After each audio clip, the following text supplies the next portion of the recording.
So I just watched a video on YouTube, of course, like I'm on, that was of a couple who lost their little girl at 21 weeks. And, 8 years ago when this happened to me, I don't remember how. I didn't have an iPhone. I think I had a flip phone, and that was how I took pictures of her. I didn't have videos. I had photos. I had sonograms. I had memories of heartbeats. I had, audio heartbeat. We had those things. We didn't have what like technology has now, and not that I'm not grateful for what I do have. It's just it really hit home when you see someone else and you see the size and everything, the size, the hearing the same things that the doctors say, like you hear it all. So it's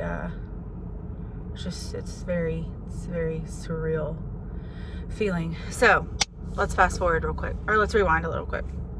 We're in quarantine. It is Friday, April 24th. I am sitting outside of Arby's, and you can't see me over here, but it's a tire shop. I came here to get my oil changed, and they're closed because, again, quarantine and things close early. So cool. So I decided I don't want to go home yet, because I'm putting off working on cabinets. So I decided to sit here and make a video real quick before I go home. Ashley is working tonight, per usual. So it is me and the dogs. But, so this week was Charlie's birthday. April 21st, 2012 is when I had her. It was on Tuesday. It was a great day. It was an amazing day. She would have been 8 this year. I woke up in a good mood. Ashley was off, so she put together a kitchen island. I painted all day, which is what I wanted to do. I got a special delivery of a Nothing Bundt cakes from the girls, because we couldn't go out to dinner or lunch or brunch this time, but they always do a cake for us, so that was really sweet. So he gave me a cake. Ashley and I had already gotten flowers. Ashley surprised me with flowers and a card, super sweet. And we went out to the grave a little later that night. Just typical stuff on her birthday. And then we went to Roadhouse. We picked up Roadhouse, and it was great. It was a great day. We ate cake. We sang happy birthday. It was beautiful. Everything was beautiful. Couldn't ask for a better birthday for her.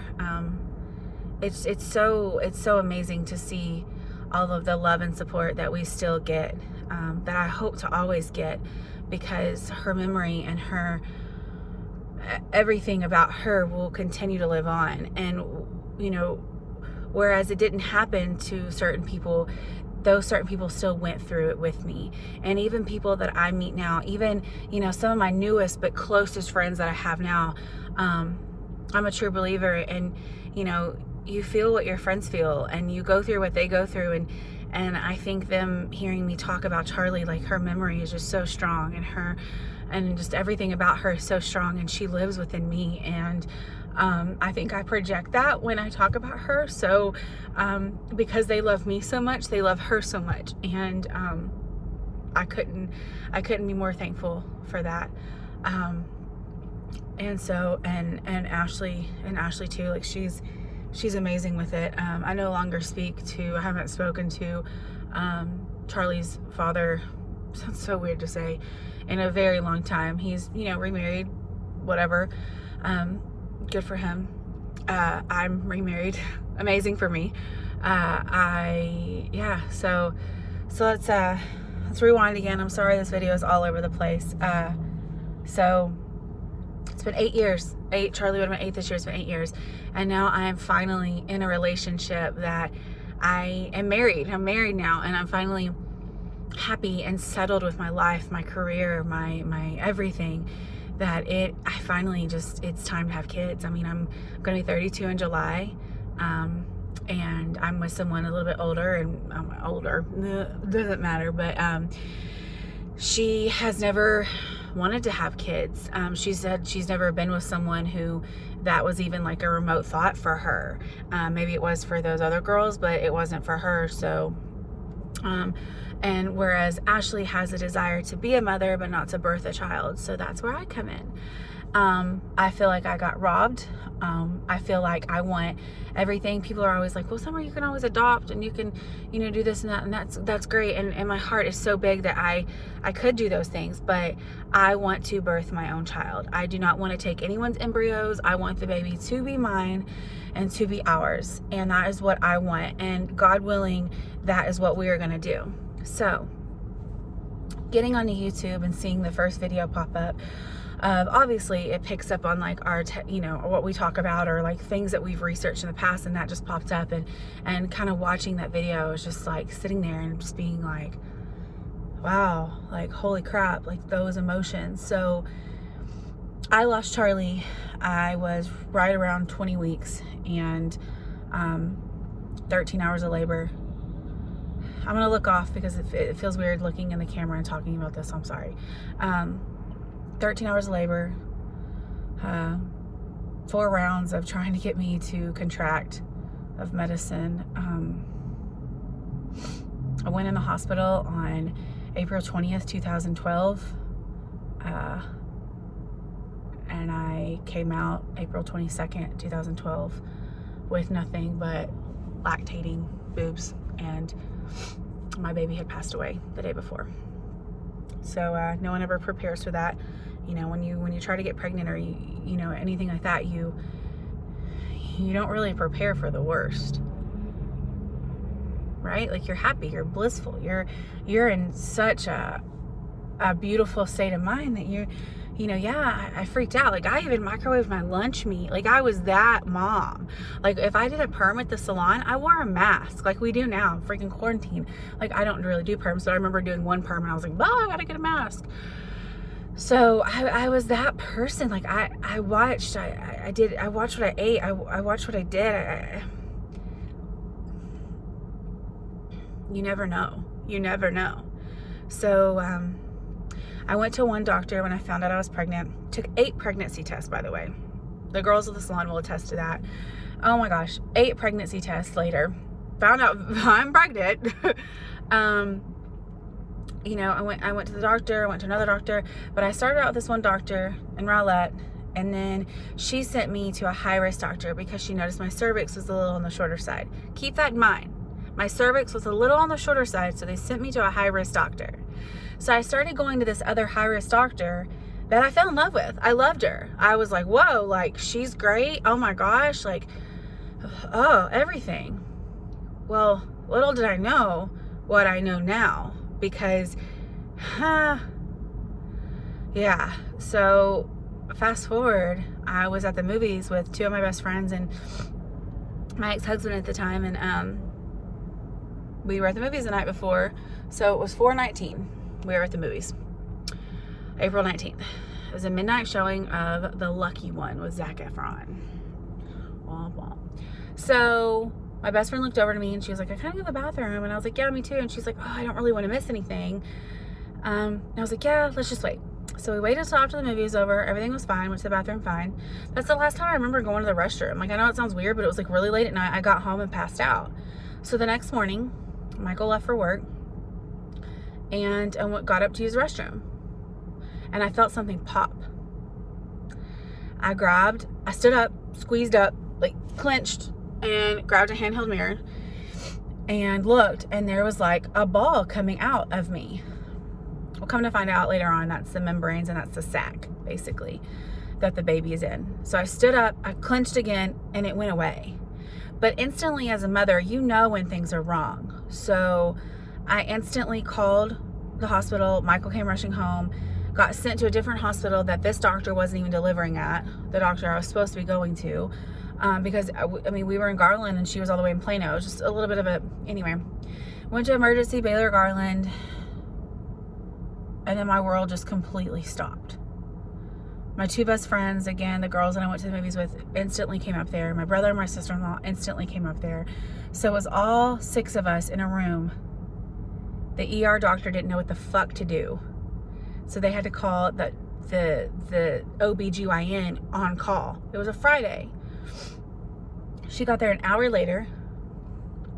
They tried everything. They tried putting me upside down. They tried looking for my cervix. My cervix was nowhere to be found because the sac was already coming out. She was already coming out. But monitoring her the entire time. So let's rewind and fast forward all at the same time. Like, she was perfectly fine. She was fine. She was perfect. Her heartbeat was perfect. She was not in stress. Surprisingly, how much stress I was going through, she was not in stress. But 13 hours later, 7:04 a.m., I had the most beautiful gift that God has ever blessed me with, and that was Charlotte Lee Hughes. And 4.5 minutes later, she passed away. She was 10.5 inches long. She weighed as much as a water bottle. She was tiny. You could see like her little eyelashes. You could see her little blonde eyebrows. She was perfect. Perfect. Perfect.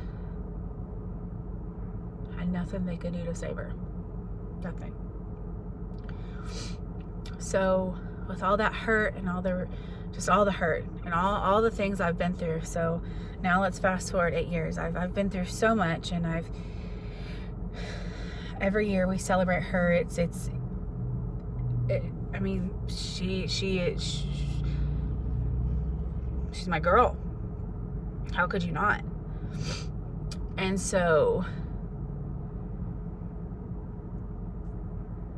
I finally, I don't know what happened, but something triggered me, and I was like, all right, we got to do this. Like, I'm married now. It's time for babies. Like, we're not getting any younger. I'm obsessed with Ashley. She's obsessed with me. Like, we're going to be great moms. All right, let's do this. But I was terrified. It's been 8 years. I'm almost 32. Your body completely changed. Like, now I've become not a drunk, but I definitely drink. I didn't drink back then. You know, I had weight loss surgery, but I've gained weight. I mean, you know, I went from 320 to, I think my lowest was like 190 something. And now I'm around like 230. Like, come on, like, I've gained weight, you know? I mean, I take care of myself. I take my vitamins religiously. I try to eat. Oh my God, my thyroid's messed up. I had a perforated ulcer. I was in the hospital for 2 weeks. Like, there's been a lot of things going on with me. So I'm like, no, there's no way. There's no way. My life has not been easy. There's no way that I'm going to be able to get pregnant easily. And we still don't know that. So I call a doctor, my friend who has been through loss before, told me about a doctor. Called the doctor. Well, that doctor needed my medical records from my old doctor. The one my high-risk doctor who I was seeing when I gave birth to Charlie. Within 4 minutes, they had emailed me my medical records. They didn't want to, but I was like, no, go talk to her again. Let her know it's me. So in 4 minutes, they emailed me my records, and let's just say that in 8 years, I have not known anything other than incompetent cervix. But let me tell you, my doctor, that doctor, every time I saw her, which was either every week or every 2 weeks, because when you're high risk, you go more. She documented that my cervix was still short, still short. Why the fuck did she not put a Cerclage stitch in me to hold the pregnancy? Like, what the fuck? I think I'm more angry now than I was. In fact, I know I am. Like, so potentially, she killed my child. And I hate saying that because I'm not the type that's like, oh, their blood is on your hands, because like I'm not like, you know, mafia, but oh my gosh, like,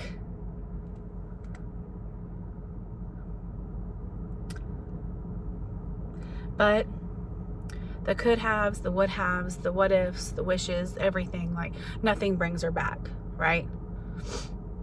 Like, I've been so angry with God, but yet that's me. That's on me. Just like being gay, that's on me. That's what I have to discuss with my God. And that's okay, because my God made me the way he did, and I love him for that. But I've been so angry with him, and he knows that. I don't need people to tell me, oh this and oh that. Because when people have told me in the past, oh, well, God must have needed another angel. And this is what I say to them. Well, which one of your angels did you have given back? Oh, well, everything happens for a reason. I get that. But unless you can tell me a reason, then shut the fuck up. Again, very bitter. But at the end of the day, I still have my faith. And God is still so good to me. So, fast forward, rewind, fast forward, pause, stop, play, to today. Today was mine and Ashley's first doctor's visit with Dr. Fogwell. I don't know if I'm supposed to say the name. And it was wonderful. Fast forward 8 years, I now know that I'm not going to get a CereClaw stitch, because you have a 15% chance of that actually holding the pregnancy. 15. Like, now you pay attention to numbers. So now I'm going to have an abdominal cerclage, which is they're going to go up in me and basically make my cervix like either elongate it or like steel proof it or something, but to hold the baby. I still have to do a crap ton of research, but I know I'm going to do that. There's so much I could say about it, but moral of the story, I trust the doctor. I trust this doctor. I trust that God is not going to put me through anything I can't handle. I trust that God knows what he has in store for Ashley and I. So after we talked to him, he did, the women visit where check you all over, pap smear, everything. Then he's like, well, why don't we just go ahead and do your sonogram and blood work? Did my sonogram. I have eggs.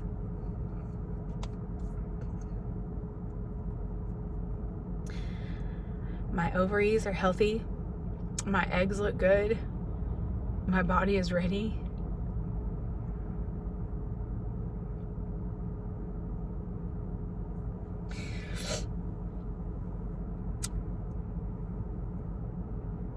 When I was talking to him, Ashley was in the room and the sonogram tech was just like, do you see all those little, like those black circles and da-da-da? She's like, those are eggs. And I just teared up.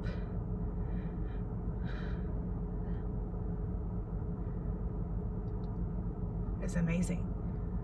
Your body is amazing. God is amazing. Everything is going to be okay. Now, the only difference now, like, we have to wait for my blood work, but I know everything's going to be good. I go to the doctor religiously, I feel like, but the only thing that's going to be different now is that I'm in a same-sex relationship, so it's not just going to be like, all right, like, I'm ovulating, let's go. You know what I mean? Like, we're going to we have a donor in mind, and if that doesn't work out, then, there's Oregon Chirobank, there's California Chirobank, there's, a ton of places we can look into and just really do our research, but it's going to happen, and it's all so real. I couldn't think of anyone else in the world that I'd rather be going through this with than Ashley. She's so strong. She's so strong, and she's so patient, and she's so understanding, and she's so kind.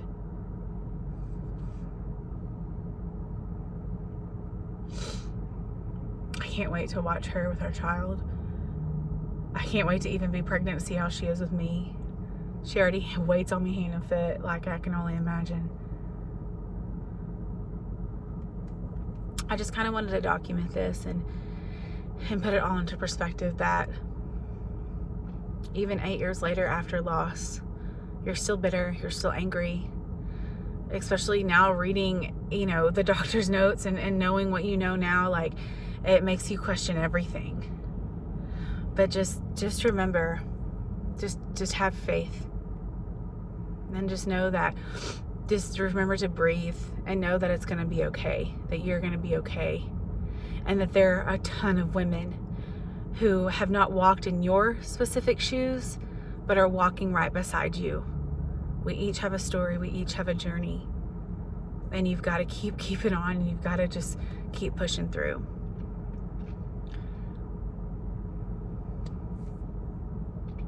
That's all I got.